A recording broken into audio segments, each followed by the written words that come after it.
आपने भी शिमला मिर्च की सब्ज़ी बहुत मरतबा बनाई भी होगी और खाई भी होगी, लेकिन अगर आप मेरे इस मुनफरिद तरीके से एक मरतबा शिमला मिर्च की सब्ज़ी बना के खाते हैं तो इंशाअल्लाह आप उँगलियां चाटते रह जाएंगे और ये इतनी मज़ेदार और लजीज बनेगी कि सब घर वाले आपकी तारीफ किए बिना नहीं रह पाएंगे। बिस्मिल्लाहिर्रहमानिर्रहीम। चलें जी, हम रेसिपी बनाना स्टार्ट करते हैं। यहाँ पे हमने ली है शिमला मिर्च हाफ के जी। इसको पहले अच्छी तरह से मैंने वॉश कर लिया, वॉश करके साफ़ कर लिया था। तो इसका जो टॉप वाला पार्ट होता है ना, इसको हम कटिंग करके तो अलग कर देंगे और फिर सेंटर से इसकी कटिंग करके तो इसके बीज वगैरह रिमूव कर देंगे, क्योंकि इस रेसिपी में हमें इसके बीज नहीं चाहिए। सबकी कटिंग करके तो इसको करते हैं साइड पे। और यहाँ पे मैंने ले लिए हैं हाफ के जी बॉयल किए हुए आलू, क्योंकि इस रेसिपी में हमें बॉयल किए हुए आलूओं का इस्तेमाल करना है। अच्छा, आलू भी वजन में देखें तो तकरीबन आधा किलो होंगे, जिसमें से तकरीबन 3-4 पीस जो है या ये मैंने निकाल के उसको बारीक बारीक कटिंग करके साइड पे कर लिए थे। और बाकी जो है इसको अच्छी तरह से मैश कर लेंगे, क्योंकि इस आलूओं में हमें गुटली वगैरह नहीं चाहिए। आप ग्रेटर की मदद से इसको ग्रेट भी कर सकते हैं और मैशर की मदद से इसको मैश भी कर सकते हैं। आलूओं को अच्छी तरह से मैश करने के बाद इसमें अब हम कुछ स्पाइसेस ऐड करेंगे, जिसमें सबसे पहले मैं इसमें ऐड करूंगी तकरीबन 4 से 5 अदद सब्ज़ मिर्ची हैं, जिनकी मैंने बारीक कटिंग कर ली है, वो ऐड कर देंगे। और एक दरमियाने साइज़ की प्याज है, वो भी बारीक कट की हुई है, वो इसमें ऐड करेंगे। 1 टीस्पून इसमें लाल मिर्च पाउडर ऐड करेंगे, 1 टीस्पून नमक और हाफ टी स्पून इसमें हल्दी पाउडर ऐड करेंगे, 1 टीस्पून भुना हुआ ज़ीरा और हाफ टी स्पून इसमें धनिया पाउडर ऐड करेंगे। इन सारी चीज़ों को पहले हम अच्छी तरह से मिक्स कर लें। तो मिक्स करने के बाद इसमें हमने एक चीज़ और ऐड करेंगे ताकि इसकी बाइंडिंग बहुत अच्छी सी हो। सारी चीज़ों को अच्छी तरह से मिक्स कर लिया है। अब इसमें मैं अच्छी बाइंडिंग के लिए 2 टेबलस्पून बेसन का इस्तेमाल करने लगी हूँ, लेकिन आपने ये बात जहन में रखनी है कि बेसन आपने जो इसमें ऐड करना है ना, उसको पहले आपने भून लेना है। हल्का सा इसको भून लें, फिर आप इसमें ऐड करें, यानी कि कच्चा बेसन आपने इसमें ऐड नहीं करना। इसी तरह ही आप बेसन के अलावा इसमें मैदे का भी इस्तेमाल कर सकते हैं, लेकिन उसको भी आप पहले भून लीजिएगा। चलिए जी, फिलिंग हमारी बन के रेडी हो गई है। अब यहाँ पे हमने शिमला मिर्च जो है ना, इसको फिल करना है।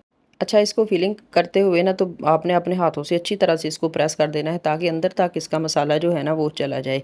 इसी तरह सबको आपने अच्छी तरह से प्रेस कर करके तो है ये फिल कर लेना है। माशाल्लाह से बरवां शिमला मिर्च का सालन इतना मज़े का बनता है कि घर वाले आपकी तारीफ किए बिना नहीं रह पाएंगे। आप जब एक मरतबा इस रेसिपी को बनाएंगे ना तो सब आपके फ़ैन हो जाएंगे। और वैसे भी वेजिटेबल्स की जो शेप होती है ना, उसको चेंज करके बनाना चाहिए, तो इससे जो है वो माशाल्लाह खाने के साथ साथ आंखों को भी देखने को बहुत ही मज़े की लगती है।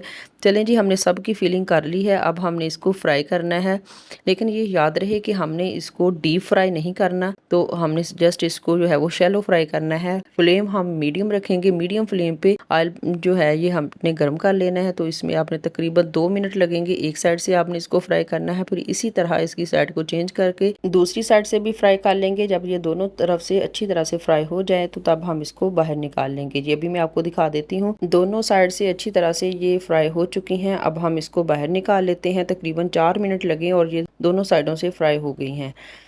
चलें जी, अब यहाँ पे मैंने एक पतीली के अंदर ऑयल ऐड कर लिया है। वही ऑयल ऐड कर लिया है जिसमें हमने पहले शिमला मिर्च को फ्राई किया था। और इसमें अब 2 दरमियाने साइज की प्याज बारीक कट की हुई वो ऐड कर लेंगे। इसको हल्का सा हम फ्राई करेंगे, लेकिन इसका कलर चेंज नहीं होने देंगे। तकरीबन 1 मिनट तक फ्राई करने के बाद इसमें ऐड करेंगे 1 टेबल स्पून लहसुन अदरक का पेस्ट। लहसुन अदरक का पेस्ट ऐड करके तकरीबन 30 सेकंड तक फ्राई करेंगे। जब इसमें से अच्छी सी खुशबू आना स्टार्ट हो जाए तो इसमें ऐड कर देंगे 2 अदद दरमियाने साइज के टमाटर थे, जिसकी मैंने बारीक कटिंग कर ली थी, वो ऐड करेंगे। और इसके साथ ही इसमें मैं ऐड कर लूँगी सब्ज़ मिर्ची, तकरीबन 6 से 7 अदद हैं। टमाटर के साथ ही मिर्चों को भी अच्छी तरह से भून लेंगे। 1 से 2 मिनट तक इसकी अच्छी तरह से बनाई कर लें। जब इसकी बनाई मुकम्मल हो जाए तो इसमें मैं ऐड करूँगी 1 टीस्पून लाल मिर्च पाउडर, हाफ टी स्पून हल्दी पाउडर और हाफ टी स्पून ही इसमें मैं नमक ऐड करूँगी, क्योंकि नमक पहले हमने शिमला मिर्च के अंदर भी ऐड किया हुआ है, इसलिए तो इसमें नमक कम ही जाएगा। अच्छा, इस मसाले को अच्छी तरह से भून लेंगे। अगर आपको मसाला जलता हुआ महसूस हो तो इसमें 1-2 घूंट पानी के ऐड कर लीजिएगा, लेकिन मसाले की बनाई आपने अच्छी सी करनी है, क्योंकि जितना अच्छा मसाला हमारा भुनेगा उतना ही ज़बरदस्त सालन हमारा बन के रेडी होगा। अब जो बॉयल किए हुए आलू मैंने बचा के साइड पे करके रखे हुए थे ना, वो इसमें ऐड कर देंगे और मसाले में अच्छी तरह से मिक्स कर लेंगे, ताकि आलूओं के साथ मसाला अच्छी तरह से लग जाए। अच्छा जी, 1-2 मिनट इसको भूनने के बाद इसमें जो हमने फ्राई करके पहले शिमला मिर्च रखी हुई है ना, वो सारी की सारी इसमें ऐड कर लेंगे, ताकि ये शिमला मिर्च जो है ना इसके साथ मसाला भी अच्छे से लग जाए और ये सॉफ्ट भी हो जाए।